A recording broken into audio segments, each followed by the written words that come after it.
and welcome to ciLiving. I'm your host, Jaclyn Friedlander, and I'm going to be hanging out with Nanette Riendeau all show long. Thank you so much for being here. Thanks for having me.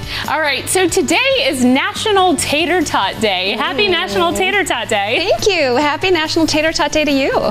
Are you a tater tot fan? Of course. I think everyone is. You know what I always think of when I think of tater tots is, did you ever see the movie Napoleon Dynamite? Yes. If you have not seen this movie, the main character in this movie literally puts tater tots into his pockets and like has them there in case he needs a snack, and sometimes will offer them to people. Oh, he doesn't let anyone else have them. They're trying to get him off of him. Oh, I think you're right.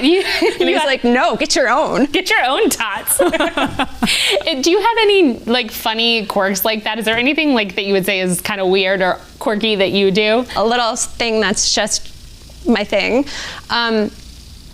Yeah.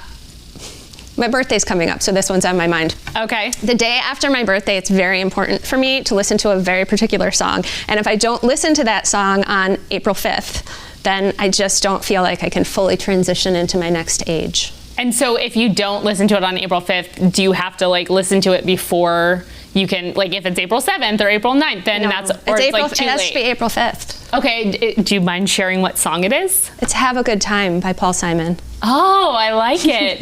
What a cool quirk. That's actually not that, I feel like, you know, not that kind of out there. It's not out there, but it's just a little ritual that I've been doing for many, many years. Every year I have to do it. It's fine if someone else is in the room as long as they let me really listen to it. Right. But I feel like that's kind of very in line with a lot of sort of what you teach here on ciLiving. It's like sort of the things that you do for yourself. Yeah. And I feel like that could be considered like a self-care thing. It is. It's my ritual. It helps me kind of, because, you know, leading up to your birthday, it's like sometimes a little angsty and you're like having feelings about what it means. Right. And it just kind of puts a button on it for me and it shifts me. And it shifts you on to the next thing. Mm-hmm. Very good. What about you?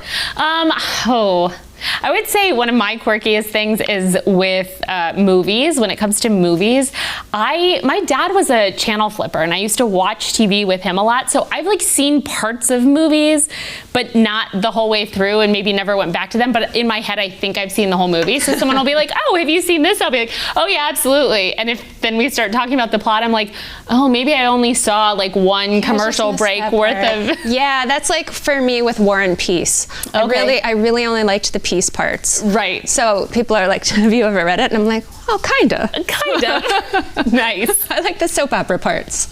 Right. Well, very good. Well, we will be back with Nanette in just a little bit, and she has some conflict resolution tips for us today.